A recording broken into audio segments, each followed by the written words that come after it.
considère qu'on n'est pas seulement des intermédiaires en achat ou en vente, mais on est des véritables acteurs dans la cité. Il n'y a pas que le prix qui compte. Il y a aussi la capacité à lire un bâtiment, à connaître son histoire, à connaître la vie d'un quartier. Et tout ça, ça s'apprend justement en lisant. Voilà pourquoi on a créé Esprit Haussmann, parce qu'il y a une vraie synergie entre les écrivains d'un côté et puis les acteurs plus économiques que nous représentons.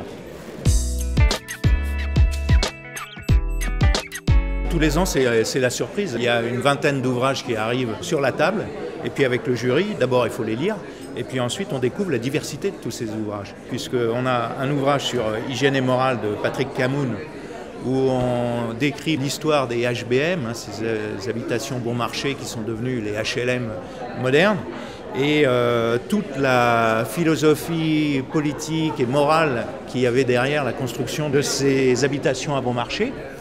Après, il y a un ouvrage qui m'a beaucoup touché, c'est l'ouvrage d'Alexandre Lacroix. C'est la première fois qu'on prime un roman dans le prix Haussmann.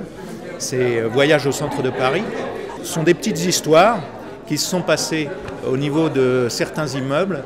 Alors, il y a 100 ans, 200 ans, 300 ans ou contemporains.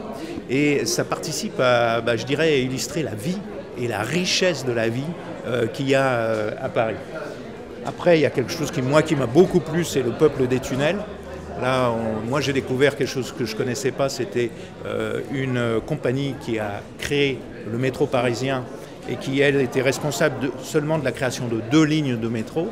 Et cet ouvrage nous a permis de rentrer via les archives de l'ex-RATP dans le monde ouvrier, de ces ouvriers qui ont créé le métro. Et puis le dernier, plus classique, je dirais, mais évidemment, quand on parle de Paris, on doit parler du Grand Paris maintenant. Donc c'est Agrandir Paris.